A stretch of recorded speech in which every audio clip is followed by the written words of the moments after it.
Hello नमस्कार good afternoon, मैं शिवानी शर्मा आप सभी का आपके अपने परिवार रोजगार वेदन के हार्दिक स्वागत करती हूँ। तो कैसे हैं आप सभी लोग? आशा करती हूँ स्वस्थ होंगे, मस्त होंगे, अपना और अपने परिवार का ख्याल रख रहे होंगे। देखो बेटा मेरी तबीयत थोड़ी सी आज नासाज है, तो अगर आपको ऐसा लगे किसी भी जगह पे कि मैम की एनर्जी थोड़ी डाउन हुई है, समझाने में तो कोई कमी नहीं करूंगी, गलत बात है। क्लास भले ही छोटी हो जाए लेकिन जितना समझाऊंगी उतना अच्छे से समझाऊंगी, पर एनर्जी अगर डाउन लगे तो मुझे बताइएगा, ठीक है? मौसम का असर हो रहा है और कुछ नहीं। ये कल मैंने गद्यांश आपको पढ़ाया था और इसके प्रश्न उत्तर मैंने दिए थे, आपको होमवर्क में दिए थे ना, ध्यान है? हाँ जी। किया था ये गद्यांश होमवर्क में? हाँ जी, किया था या ऐसे ही? चलिए, शीलयुक्त व्यवहार मनुष्य की प्रकृति और व्यक्तित्व को उद्घाटित करता है। उत्तम प्रशंसनीय पवित्र आचरण ही क्या है? शील है, मतलब अच्छा आचरण। प्रशंसा योग्य आचरण ही क्या है? पवित्र आचरण ही शील कहलाता है। शील युक्त व्यवहार प्रत्येक व्यक्ति के लिए हितकर है, मतलब लाभकारी। हित का मतलब क्या होता है? हित करने वाला, लाभ करने वाला, फायदेमंद कह सकते हो। इससे मनुष्य की ख्याति बढ़ती है, मतलब उसकी प्रसिद्धि बढ़ती है, अच्छी तरह से इज्जत बढ़ती है ना। शीलवान व्यक्ति सबका हृदय जीत लेता है। अच्छा, अगर आपसे कोई प्यार से बोलेगा, अनुशासन में रह के बोलेगा, वो तो सही बात है, कहते हैं ना कुछ बातें, कुछ लोग कहते हैं ना कि उसकी वाणी ऐसी है कि मन जीत लेता है, तो सीधी बात है। शील युक्त व्यवहार से कटुता दूर भागती है, बिल्कुल सही बात है, कड़वापन दूर भागेगा। इससे आशंका और संदेह की स्थितियां कभी उत्पन्न नहीं होती, कोई डाउट कोई संदेह नहीं रहता यदि कोई प्रेम से बोले। नीलकमल, अभी फिर आप लोग कहते हो कमेंट पढ़ते हो, तुम लोगों को शर्म नहीं आती कि तुम टीचर से क्या बोल रहे हो? अजीब ही होते हो, मतलब अजीब अजीब कुछ। हाँ क्यों नहीं, कुछ भी। इससे आशंका और संदेह की स्थितियां कभी उत्पन्न नहीं होती, ऐसे सुखद वातावरण का सृजन होता है जिससे सभी प्रसन्नता का अनुभव करते हैं। शीलवान व्यक्ति अपने संपर्क में आने वाले सभी लोगों को सुप्रभावित करता है। सु का मतलब होता है अच्छा, अच्छा प्रभाव डालता है, ठीक है। शील इतना प्रभुत्वपूर्ण होता है, प्रभुत्व का मतलब होता है शक्तिशाली होता है, कि किसी कार्य को बिगड़ने की नौबत नहीं आती। आपने एक लाइन सुनी होगी, सही समय और सही ढंग से की गई बात हर इंसान समझता है। यदि कोई बात सही समय पर की जाए और सही ढंग से की जाए तो हर व्यक्ति उस बात को समझता है, ठीक है। अधिकारी, अधीनस्थ, शिक्षण, शिक्षार्थी, छोटो बड़ो आदि सभी के लिए शील युक्त व्यवहार समान रूप से आवश्यक है। शिक्षार्थी में यदि शील का अभाव है, मतलब अनुशासनशील का अभाव है, तो वह अपने शिक्षक से वांछित शिक्षा प्राप्त नहीं कर सकता। जैसे शिक्षा वो चाहता है वैसी शिक्षा वो प्राप्त नहीं कर सकता। शीलवान अधिकारी या कर्मचारी में आत्मविश्वास की वृद्धि स्वतः ही हो जाती है, ठीक है, अपने आप ही होने लगती है, और साथ ही उनके व्यक्तित्व में शालीनता भी आ जाती है, मतलब नरमी भी आ जाती है। इस अमूल्य गुण की उपस्थिति में अधिकारी वर्ग और अधीनस्थ कर्मचारियों के बीच, शिक्षकगण और विद्यार्थियों के बीच, शासक और शासित के बीच मधुर और प्रगाढ़ का मतलब होता है गहरे संबंध स्थापित होते हैं। प्रत्येक वर्ग की कार्यकुशलता में वृद्धि होती, कार्य करने की क्षमता में वृद्धि होती है, ठीक है। इस गुण के माध्यम से छोटे से छोटा व्यक्ति बड़ों की सहानुभूति, मतलब सहानुभूति कोई आपके लिए सिंपैथी रखता है, अर्जित कर लेता है। शील कोई दुर्लभ और दैवीय गुण नहीं, ऐसा नहीं जिसे प्राप्त नहीं किया जा सकता, या कोई ईश्वरीय दैवीय गुण है। इस गुण को अर्जित किया जा सकता है, अर्जित करना, कमाया जा सकता है, अपने अंदर बनाया जा सकता है। पारिवारिक संस्कार इस गुण को विकसित और विस्तारित करने में बहुत बड़ी भूमिका निभाते हैं। पहला प्रश्न देख लीजिएगा बेटा। बताइएगा, बताइएगा निम्नलिखित में कौन सा कथन शील के संबंध में गलत है? शील के संबंध में गलत है, बताओ। शील युक्त व्यवहार से सुखद वातावरण का निर्माण होता है, जी बिल्कुल, अच्छे वातावरण का निर्माण होता है, क्यों नहीं होगा। शील एक दैवीय गुण है, इसमें क्या लिखा था? ये कोई दैवीय गुण नहीं है, ऐसा नहीं है ये ईश्वर से आया ऐसा गुण है, ये दैवीय गुण नहीं है, तो ये दैवीय गुण नहीं है, यहाँ पर लिखा है, देखो दैवीय गुण नहीं है, और यहाँ क्या लिखा है? आप बोल रहे हैं दैवीय गुण है, तो आप कहेंगे संबंध में गलत है, तो गलत वाला तो भी मुझे मिल गया। पारिवारिक संस्कार शील को विकसित करने में महत्वपूर्ण भूमिका निभाते हैं, बिल्कुल सही है, और शील युक्त व्यवहार छोटे बड़ों में समान रूप से आवश्यक है, ये भी ठीक है। रेखांकित गद्यांश में रेखांकित अंश की उचित व्याख्या होगी। शील प्रभु द्वारा दिया जाता है। प्रभु द्वारा दिया जाता है, आप बताइएगा। किसी काम को बिगड़ने में, किसी काम को बिगड़ने में शील प्रभुत्व, ये बोला गया है।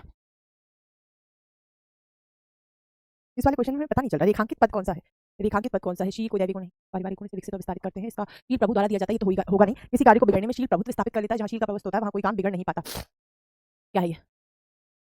प्रभुत्व वाला मैंने कहीं वाक्य पढ़ा है इसमें शील का। हाँ, शील इतना प्रभुत्वपूर्ण होता है कि किसी कार्य को बिगड़ने नहीं की नौबत नहीं आती, यही है, यही होगा कि शील, जहाँ शील का प्रभुत्व होता है वहाँ कोई कार्य बिगड़ने नहीं पाता, यही है, यही होगा। किसी कार्य के बिगड़ने में शील का प्रभुत्व स्थापित कर लेता है, ये काम बिगड़ गया तो प्रभुत्व स्थापित कैसे करेगा? नहीं कर सकता, है ना। जहाँ कार्य बिगड़ता है वहाँ शील का प्रभुत्व होता है नहीं। गद्यांश में कौन सा शब्द दुष्प्रभावित का विलोम है? बताइए। दुष्प्रभावित मतलब बुरी तरह प्रभावित, प्रगाढ़ तो हम होता है गहरा, आशंका होता है शक को कह सकते हैं, एक आप चिंता संदेह कह सकते हो। सुप्रभावित अच्छा प्रभाव, अच्छा प्रभाव, और कुप्रभावित ही क्या है? दुष्प्रभावित है। अच्छा विलोम पूछा है, विलोम पूछा है, अर्थ नहीं पूछा बेटा, अर्थ नहीं पूछा तो ये हो जाएगा। कुप्रभावित तो क्या है? इसका पर्यायवाची है, ठीक है। आगे बढ़ते हैं, अब आते हैं आज के गद्यांश पे। इंपोर्टेंट है, बहुत अच्छा है गद्यांश, एक गुणार्थी गद्यांश है, समझने योग्य है, ठीक है। मादक पदार्थों के प्रयोग की लत आज के युवाओं में तेजी से फैल रही है। मादक पदार्थ, मादक पदार्थ कौन से पदार्थ होते हैं? जिनमें मद होता है, जिनमें नशा होता है। वे पदार्थ जिनमें नशा होता है वे क्या कहलाते हैं? मादक पदार्थ कहलाते हैं, आपको पता होना चाहिए। जैसे शराब है ना, ये सब आज के युवाओं में तेजी से फैल रही है। लत का मतलब आदत। कई बार फैशन की खातिर दोस्तों के उकसावे पर दोस्त चढ़ा देते हैं ना, के लिए मादक पदार्थ अक्सर पर ये मादक पदार्थ अक्सर जानलेवा होते हैं। सीधी बात कहते हैं ना, लीवर खराब हो रहा है, किडनी खराब हो रही है, ज्यादा ड्रिंक करने से, सब है ना। स्कूल कॉलेज या पास पड़ोस में गलत संगति के दोस्तों के साथ गुटखा, सिगरेट, शराब, गांजा, भांग, अफीम, धूम्रपान सहित चरस, स्मैक, कोकीन, ब्राउन शुगर जैसे घातक मादक पदार्थों के सेवन की ओर अपने आप कदम बढ़ जाते हैं। पहले उन्हें मादक पदार्थ फ्री में उपलब्ध कराकर इसका लती बनाया जाता है। सीधी बात है, एक लाइन है, दुनिया में कोई भी नशा पहली बार अपना पैसा खर्च करके नहीं करता, कभी भी खरीद के इंसान मादक पदार्थ का प्रयोग नहीं करता, क्या किया जाता है दोस्तों में, कहते हैं ना एक ड्रिंक ले लो, आपने देखा होगा ना टीवी में कहते हैं एक ड्रिंक ले लो, एक बार पी लो, तो वही सब है कि पहले फ्री में उपलब्ध करा देते हैं और फिर उसकी आदत पड़वा देते हैं, ठीक है। और फिर लती बनने पर वे इसके लिए चोरी से लेके अपराध को तैयार होते हैं, और जब आदत लग जाती है तो कहते हैं ना इस दुनिया में एक चीज बहुत खराब है, वो क्या है, नहीं कौन कह रहा है नोट्स में पैसेज, देखो कौन लिखता है नोट्स में पैसेज, बिल्कुल नहीं लगता, ठीक है, थैंक यू प्रिया। चोरी से लेके अपराध तक के लिए तैयार हो जाते हैं, बुरे से बुरा काम कर लेते हैं, देख लीजिएगा। नशे के लिए उपयोग में लाई जाने वाली सुइयां, आपने देखा होगा कुछ लोग इतना ज्यादा नशा करने लगते हैं, नशे के इंजेक्शन लगवाते हैं। अब इसका मुझे बहुत ज्यादा नॉलेज तो नहीं है, लेकिन हाँ जो लिखा है उस हिसाब से नशे की सुइयां HIV, ये तो आप सभी जानते होंगे, HIV एक वायरस होता है जिससे एड्स हो जाता है, इम्यूनिटी कमजोर हो जाती है, ठीक है। HIV का कारण भी बनती है, जो अंततः एड्स का रूप धारण कर लेती हैं। कई बार तो बच्चे घर में ही सदस्यों से नशे की आदत सीखते हैं, सीधी बात है, कहते हैं ना बच्चे सबसे ज्यादा किस चीज से सीखते हैं, तो कहते हैं अवलोकन से सीखते हैं, है ना, अवलोकन से सीखते हैं, मतलब माता पिता को या घर के लोगों को देखकर सीखते हैं। आपने देखा छोटे बच्चे बैग उठा के कहेंगे, जैसे पापा ऑफिस जा रहे हैं तो बैग उठा के अपनी मम्मी का नाम लिख के कहेंगे मैं ऑफिस जा रहा हूँ, अपने टीचर की एक्टिंग करते क्या करते, अवलोकन ही तो है, तो बच्चे देखकर भी तो सीखते हैं, बिल्कुल नशे की आदत को सीखते हैं। उन्हें लगता है जो बड़े कर रहे हैं वो ठीक है, और फिर वे घर में ही चोरी आरंभ कर देते हैं। गलत आदत लग गई बच्चों को, अपने घर को भी नहीं बचते। एक बात है याद रखना, जब गलत आदत पड़ती है ना तो सबसे पहले अपना घर फूकता है, किसी और को हम जितना नुकसान पहुंचाएंगे उससे ज्यादा खुद को नुकसान पहुंचाते हैं, ठीक है। Okay Neel, it's okay, disturb मत हो, पढ़ो। चिकित्सीय आधार पर देखें तो अफीम, हेरोइन है, चरस, कोकीन तथा स्मैक जैसे मादक पदार्थों से व्यक्ति वास्तव में अपना मानसिक संतुलन खो बैठता है। भैया जब इतना तेज नशा हो जाएगा, नशा क्या करता है, आपके दिमाग को तो सुन करता है, तो फिर मानसिक संतुलन तो खोएंगे ना।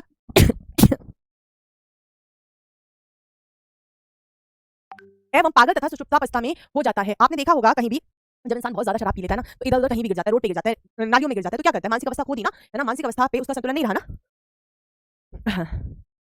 वेरी गुड विवेक सर, विवेक जी। ऐसी उत्तेजना लाने वाले पदार्थ हैं जिनकी लत के प्रभाव से व्यक्ति अपराध कर बैठता है, बिल्कुल कर बैठता है। ऐसे युवा उच्च श्रृंखल बदतमीजी करते हैं, लोग शराब पी के हिंसक, लड़ाई झगड़ा करने को तैयार हो जाते हैं, अनुशासनहीन, अनुशासन कहाँ रहेगा, झगड़ालू, झगड़ा करने लगते हैं, स्वास्थ्य के प्रति लापरवाह, सीधी बात है, जो ड्रिंक कर रहा है, जो कुछ ऐसा काम कर रहा है वो स्वास्थ्य के प्रति लापरवाह है ही, और शारीरिक मानसिक रूप से कमजोर हो जाता है। मामला सिर्फ स्वास्थ्य से नहीं अपितु अपराध से भी जुड़ा है, सिर्फ शारीरिक बात नहीं है, ऐसा व्यक्ति समाज में अपराध भी करने में पीछे नहीं हटता। कहा भी गया है कि जीवन अनमोल है, सही बात है, जीवन तो अनमोल है, पैसा देके भी नहीं मिल सकता। नशे के सेवन से ये अनमोल जीवन समय से पहले ही मौत का शिकार हो जाता है। कहते हैं ना वो बहुत पीता था, क्या हो गया, किडनी खराब हो गई, बहुत सिगरेट पीता था, माउथ कैंसर हो गया, बहुत सिगरेट पीता था, कहते हैं फेफड़े खराब हो गए, लीवर खराब हो गया, इन सब चीजों से क्या बॉडी पार्ट्स खराब हो जाते हैं, तो समय से पहले मृत्यु हो जाती है। भारत के अनेक राज्य में युवा वर्ग इन नशीली वस्तुओं का प्रयोग कर रहे हैं, अनेक नहीं करना चाहिए, सभी में कर रहे हैं एक तरह से, तो है ना, सभी में कर रहे हैं। कॉलेज नहीं स्कूल तक ये बीमारी पहुंच चुकी है। ऐसा ही नहीं है कि बड़े होकर बच्चे काम कर रहे हैं, स्कूलों के बच्चे भी काम करने लगे हैं। और मैं आपको अभी एक बात बताऊंगी, है ना, भारत के कई राज्यों में गांजा अफीम की खेती होती है और हीरोइन आदि का व्यापार खुलेआम चल रहा है। कहाँ जा रही है हमारी युवा पीढ़ी। अभी मेरे ही सामने की बात है, 15-20 दिन पहले मैं एक ग्रोसरी की दुकान से कुछ सामान खरीद रही थी, और मुश्किल से वो बच्चा होता 9 या 10 वर्ष का, इससे ज्यादा उम्र नहीं थी उसकी, है ना। हाँ बिल्कुल, रूबीन, हमारे यहाँ तो शराब पी के वाइफ को पीटने, बिल्कुल वही बेचारी कमजोर मिलती है, घर में रहने वाली स्त्री शराब पी के आए, उसने कह दिया कि शराब पी के आए, इतना पैसा खर्च करो, इतने पे वो सारा फ्रस्ट्रेशन वहां निकाल देते, क्योंकि मानसिक संतुलन होता नहीं है, करते हैं घर वालों से झगड़ा करते हैं, बच्चों को पीटते हैं, इधर उधर पिट के आते हैं, घर पे आके अपने निकालते हैं, ये फ्रस्ट्रेशन होता है। अब इसे 100% तो किसी भी चीज को नहीं कह सकते, बहुत सारे लोग होते हैं जो ड्रिंक करके भी थोड़े होश में ही रहते हैं, नहीं करते ऐसा, कुछ लोग कर भी लेते हैं ना। हाँ जी, तो मतलब मुश्किल से 9-10 वर्ष का वाला था, मैं ग्रोसरी की शॉप से कुछ सामान ले रही थी, उसने पैसे दिए और बोला सिगरेट दे दो, तो मुझे लगा शायद से किसी ने मंगाई होगी, और उसने वहीं खड़े होकर सिगरेट जला लिया। मैंने उससे पूछा, मैंने कहा शर्म नहीं आ रही है, तो भाग गया एकदम। तो मैंने दुकान वालों से बोला कि आपको नहीं देना चाहिए सिगरेट, बोले मैं नहीं दूंगा मैम, तो कोई और दे देगा। तो ये क्या है, हमारी युवा पीढ़ी। अब बताओ जब वो बच्चा बड़ा होगा तो क्या बनेगा। दुकान वालों ने भी एक एक्सक्यूज दिया, मैम हम नहीं देंगे, तो कोई और दे देगा। अरे जितने भी दुकान वाले हैं सारे ही मना कर दे हम नहीं देंगे, तो क्या होगा, हम नहीं देंगे अगर आप 18 से कम के हैं तो फिर क्या होगा, कहां से लाएगा। लेकिन नहीं, सबको अपना फायदा देखना है। एक 9 वर्ष का बच्चा अगर सिगरेट खरीद के पी रहा है खुलेआम पब्लिक में, तो 9-10 वर्ष का फिर क्या होगा, आगे क्या रहेगी उसकी, क्या फ्यूचर होगा उसका, ये आप अंदाजा लगा सकते हैं। चलिए, आज की युवा पीढ़ी में मादक पदार्थों के प्रयोग की लत पड़ रही है। दिए गए कारणों में इस लत का कौन सा कारण उचित नहीं है।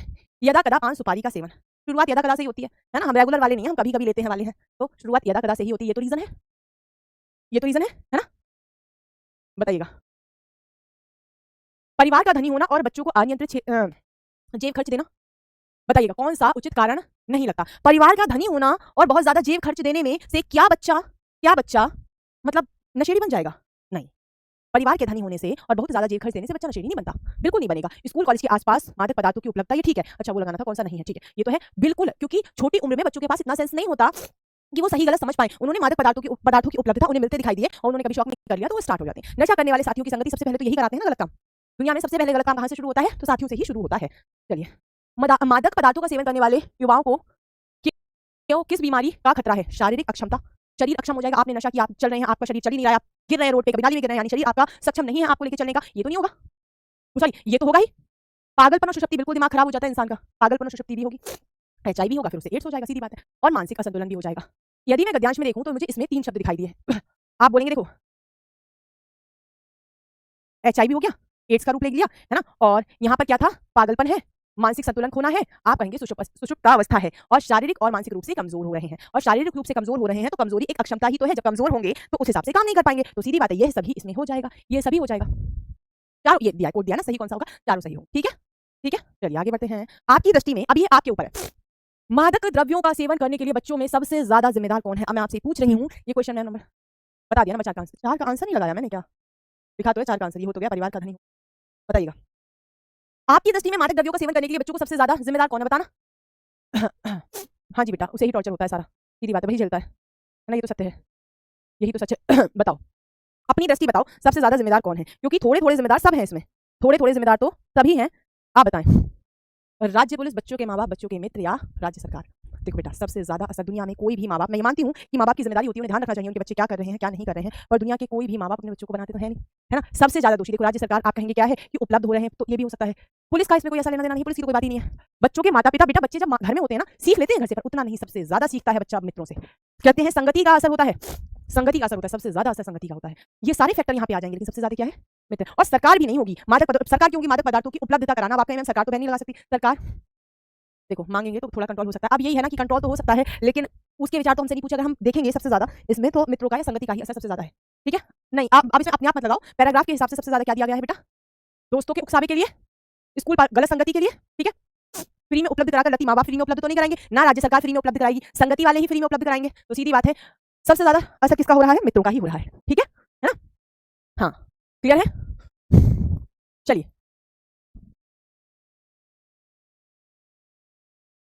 ये गुणार्थी गद्यांश है, इसमें आपको खुद आंसर निकालने हैं। देखो, भारत के अनेक राज्यों में युवा वर्ग में इन नशीली वस्तुओं का प्रयोग बढ़ता जा रहा है। इसके पीछे सबसे प्रबल कारण कौन सा? लेवल बड़ा, पहले तो लेवल बताओ इसका कैसा है। लेवल बड़ा, सबसे प्रबल कारण, राज्य सरकारें अपने राज्य में नशीली वस्तुओं के उत्पादन और प्रयोग को रोकने में समर्थ नहीं है, कारण नशे की प्रवृत्ति बढ़े। देखो, ऊंची फीस वसूलने वाले शहर के अच्छे अच्छे स्कूल और कॉलेज बच्चों के आचरण और नैतिकता पर बिल्कुल ध्यान नहीं देते। स्कूल जा रहा है बच्चे 4 घंटे को, कॉलेज जा रहा है 4 घंटे को, 4 घंटे में नशा कर रहा है क्या? माँ बाप बच्चों पर ध्यान नहीं देते कि उनके बच्चे क्या कर रहे हैं, किन लोगों के साथ रहते हैं और किन लोगों के साथ उनका उठना बैठना है। मतलब माँ बाप को ध्यान देना चाहिए, माँ बाप को ध्यान देना चाहिए कि उनका बच्चा किस संगति में जा रहा है, और यही सही आंसर है। स्कूल और कॉलेजों के आसपास स्नैक्स सप्लाई होती है और पुलिस कुछ नहीं करती, इस कारण प्रवृत्ति बढ़ी। स्नैक के अलावा भी नशे के बहुत तरीके हैं, तो डी नहीं, सबसे सही आंसर होगा सी, क्योंकि जब बच्चा छोटा होता है तो माँ बाप को ध्यान रखना चाहिए वो कैसी संगति में जा रहा है। तो आप एक तरह से कह सकते हैं संगति का सबसे ज्यादा असर है, और संगति को कंट्रोल करने की जिम्मेदारी माता पिता पर होनी चाहिए। मादक द्रव्यों की लत पड़ने के बाद युवकों में कौन सी प्रवृत्ति प्रमुखता से दिखाई देती है? क्या क्या करते हैं वो? अनुशासनहीनता और हिंसा में शामिल बिल्कुल होते हैं। अनुशासन कहाँ रहता है? पीने के बाद। स्वास्थ्य के प्रति सजगता, सजग होते हैं क्या? स्वास्थ्य के प्रति क्या सजग होते हैं और गैर जिम्मेदार हो जाते हैं? मानसिक संतुलन खो देना, चोरी करने की आदत, दो को छोड़कर ये नहीं है तो 1 3 4 कहीं है, 1 3 4 ये है। यह सभी इसलिए नहीं होगा क्योंकि मानसिक रूप से सजग नहीं होते, बेकार हो जाते हैं, समझ गए? नहीं, पहले वाले माँ बाप सही नहीं था, पहले वाले में संगति ही सही थी, और इसमें भी इनडायरेक्टली संगति ही कही जा रही है। उनके बच्चे क्या कर रहे हैं, किन लोगों के साथ है, किन लोगों के साथ उनका उठना बैठना, असर तो संगति का ही है, ठीक है। चलिए, मेरे एक मित्र हैं, बड़े विद्वान, बहुत विद्वान हैं, स्पष्टवादी हैं, मतलब कोई भी बात को एकदम स्पष्ट तरीके से कहते हैं, और नीतिमान, नीति भी मानते हैं, सामाजिक नीतियों का पालन करते हैं। वह इस राज्य के बहुत प्रतिष्ठित नागरिक हैं, बहुत प्रतिष्ठित मतलब सम्मानित नागरिक हैं। उनसे मिलने से सदा नई स्फूर्ति मिलती है, मतलब नई ऊर्जा मिलती है, कुछ सीखने को मिलता है। यद्यपि वह अवस्था में मुझसे छोटे हैं, मतलब उम्र में छोटे होंगे, अवस्था में क्या हुआ, तथापि मुझे सम्मान देते हैं, मुझे सम्मान भी दे रहे हैं। इस देश में ये अच्छी बात है कि सभी प्रकार से हीन होकर भी कोई उम्र में बड़ा हो तो थोड़ा सा आदर पा ही जाता है। हमारे देश में क्या है? सजगता का अर्थ है जागरूक होना, सजग होना, अटेंटिव होना, कहते हैं ना अटेंशन मोड में है व्यक्ति तो सजग है, ठीक है। बताइएगा, गद्यांश कब तक चलेगा? गद्यांश कल भी चलेगा, और गद्यांश 2 3 क्लास और चलेगा, ठीक है। बताइएगा, ठीक है। इस देश की सबसे अच्छी बात क्या है? देखो, उम्र में कोई भी बड़ा हो चाहे कितना भी बेकार हो, कहते हैं ना सम्मान करो, देखो इज्जत करनी चाहिए। हमारे संस्कार, हमारी संस्कृति है ये, थोड़ा सा आदर पा ही जाता है, मैं भी पा जाता हूँ। मेरे इस मित्र की शिकायत थी कि देश की दुर्दशा देखते हुए, मतलब देश की दुर्दशा का अर्थ क्या है बेटा? ये मैं कोट कर रही हूँ, बुरी दशा, बुरी दशा, हमारे देश की जो बुरी दशा है उसे देखते हुए भी मैं कुछ नहीं कह रहा हूँ। अर्थात मुझे इस दुर्दशा के लिए जो लोग जिम्मेदार हैं उनकी भर्त्सना नहीं कर रहा हूँ। भर्त्सना का अर्थ होता है बेटा निंदा। क्या होता है? निंदा, निंदा हो गया और उन लोगों का त्याग हो गया, ये भर्त्सना कहलाती है। भर्त्सना नहीं कर रहा हूँ, यह एक भयंकर अपराध है। आपने सुना होगा ना, बुरे को बुरा ना कहना भी एक बुराई है, ठीक है। सुना है या नहीं सुना है? गलत को गलत ना कहना भी बुराई है, बुरे को बुरा ना कहना भी बुराई है, सैटरडे को नहीं। यह एक भयंकर अपराध है, बहुत बड़ा अपराध है। कौरवों की सभा में भीष्म ने द्रौपदी का भयंकर अपमान देख कर भी जिस प्रकार मौन धारण कर लिया था, वैसे ही कुछ मैं और मेरे जैसे कुछ अन्य साहित्यकार चुप्पी साधे हुए। मतलब ये जो है ना, जिसने पैराग्राफ लिखा है वो कोई साहित्यकार है, तो ऐसे ही जब भीष्म को क्षमा नहीं किया गया तो आप जो चुप्पी साधे हैं उन्हें भी हमें क्षमा नहीं मिलेगा, भविष्य में उसी तरह क्षमा नहीं करेगा जिस प्रकार भीष्म पितामह को क्षमा नहीं किया गया। मैं थोड़ी देर तक अभिभूत होकर सुनता रहा कि मैं उनकी बातों में डूबा रहा, मैं सोच रहा क्या कह रहे हैं, और पाप बोध का एहसास भी हुआ। ऐसा भी लगा मैंने कुछ तो गलत कर दिया है, ठीक है। सोचता रहा, सोचता रहा, कुछ करना चाहिए, मतलब कुछ तो करना चाहिए, कुछ लिखना चाहिए, है ना। नहीं तो भविष्य क्षमा नहीं करेगा, नहीं तो क्या होगा? भविष्य क्षमा नहीं करेगा, आने वाली पीढ़ियां क्षमा नहीं करेंगी कि देखो इतना बुरा हुआ था फिर भी आपने कुछ नहीं लिखा, कुछ बरसा नहीं है। वर्तमान में ही कौन सा क्षमा कर रहा है? काफी देर तक मैं परेशान रहा, चुप रहना ठीक नहीं है। कमबख्त भविष्य कभी माफ नहीं करेगा, और भविष्य की कोई सीमा भी तो नहीं, उसकी मतलब भविष्य की कोई सीमा भी तो नहीं है। 5000 वर्ष बीत गए, और अब तक बेचारे भीष्म पितामह को क्षमा नहीं किया गया, इतने समय में भी उन्हें क्षमा नहीं किया गया है। भविष्य विकट असहिष्णु है, सहिष्णु बोलते हैं बेटा सहनशील को, दूसरों पर दया करना इत्यादि भाव को, तो विकट असहिष्णु है मतलब सहनशील नहीं है। काफी देर बाद भ्रम दूर हुआ, मतलब मन में कुछ भ्रम था कि क्या हो रहा है, अभिभूत का अर्थ होता है डूबा हुआ, बातों में डूबा हुआ सुनता रहा। हाँ नहीं चला, मैं भीष्म नहीं हूं, मैं भीष्म नहीं हूं। अगर हिंदी में लिखने वाला कोई भी भीष्म हो जाता तो भी मुझे कौन पूछता। बाद में उन्होंने क्या हुआ, बाद में भ्रम दूर हुआ, मन में भ्रम था कि अरे लोग मुझे गलत कहेंगे, तो फिर बाद में क्या हुआ, मुझे कौन पूछता, बहुत ज्ञानी गुणी भरे पड़े हैं मुझसे, अवस्था में, ज्ञान में, प्रतिभा में बहुत आगे, मुझे कोई डर नहीं है। भविष्य नामक महादुरंत अज्ञात, दुरंत का मतलब होता है, महादुरंत का मतलब हो गया बहुत बड़ा, कह सकते हैं दुरंत अज्ञात, मुझे किसी गिनती में लेने वाला नहीं है। महादुरंत मतलब बहुत लंबे समय तक चलने वाला अज्ञात, मुझे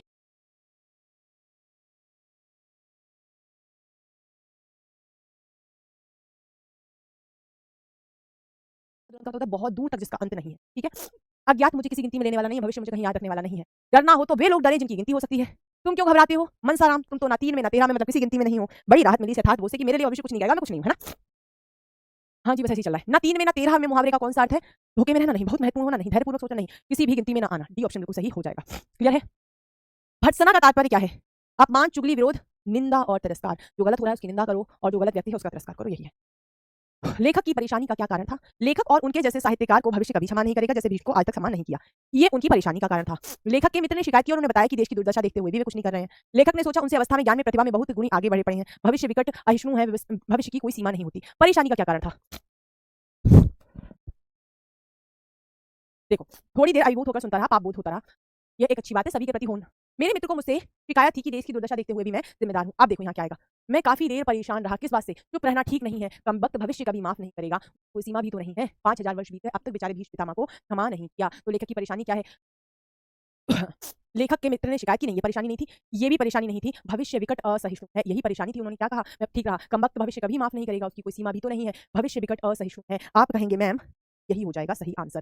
दूसरी बात है, अगर ये ऑप्शन में नहीं होता, लेखक उनके जैसे साहित्यकारों को भविष्य में कभी क्षमा नहीं करेगा, जैसे भीष्म को आज तक नहीं किया, वैसे भीष्म को आज तक नहीं किया, ये जवाब इसमें लिखा हुआ है, आप ये सोचेंगे, है ना। अगर मैं हिंदी लिखने वाला भीष्म हो जाता, बाद में इस बात से तो राहत मिली ना कि हर एक व्यक्ति अगर भीष्म हो जाता तो मुझे कौन पूछता, तो वो क्या कहेंगे, ये वाला नहीं होगा। चिंता का विषय ये है कि भविष्य विकट सहिष्णु है, उसकी कोई सीमा भी नहीं होती, और ए वाला ऑप्शन भी यहाँ पे सही है। इन दोनों में ही आंसर हो जाए, इन दोनों में ही आंसर हो जाएगा, और बेटा दोनों ही बिल्कुल सही है। ऐसा क्वेश्चन जब आता है जहाँ 2 आंसर बन रहे होते हैं तो दोनों पे नंबर अमूमन मिल जाता है।